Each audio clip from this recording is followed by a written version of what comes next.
एक कहावत है, 100 में से 80 बेईमान फिर भी देश महान है। ये ढकोसला तो अब शुरू हुआ है, भारत तो पहले महान था। जब युवा सच्चे और गवेरा पहली बार पहली और आखिरी बार भारत में 30 जुलाई 1959 को आते हैं। पंडित जवाहरलाल नेहरू और अन्य भारतीय नेताओं से मिलते हैं और यहाँ की जे एक्सपीरियंस करते हैं और कहते हैं कि मैंने भारत से बहुत सारी चीजें सीखी हैं। जैसे अगर देश को आगे ले जाना है तो शिक्षा पर जोर होना चाहिए और दवाइयों पर शोध होना चाहिए और खेती में विज्ञान होना चाहिए और प्रयोगशाला में इनकलाब होना चाहिए। इन्हीं मोर्चों पर लड़ी जाती है आजादी की असली लड़ाई। मतलब कि इसी आधार पर देश में पॉलिटिक्स होना चाहिए। लेकिन अभी क्या देखने को मिलता है, पूरी शिक्षा व्यवस्था संकोच पर थी और रवि किशन सांसद भवन में कह रहे थे कि समोसा का साइज छोटा मिलता है, इस पर कानून बनाना चाहिए। कहीं कटोरी पर छोटा में दे देला, कहीं बड़का मिलाला, कहीं छोटा समोसा मिलता है, कहीं बड़ा मिलता है।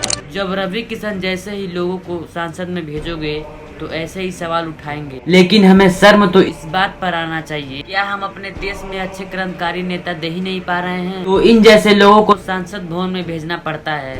गवेरे जैसे कोई क्रांतिकारी अपने देश में आ जाए तो कोई हाथ मिलाने वाला है उनसे? और अंत में मैं बस इतना कहना चाहता हूँ कि जैसे आजादी के समय भगत सिंह जैसे महान पुरुषों की जरूरत थी देश को, वैसे अब देश को सच्चे गवेरे जैसे लोग की जरूरत है। तो नौजवानों, वैसे तो पॉलिटिक्स अपने अपने समय पर करना, लेकिन अभी पॉलिटिक्स का विश्लेषण करो। Thank you.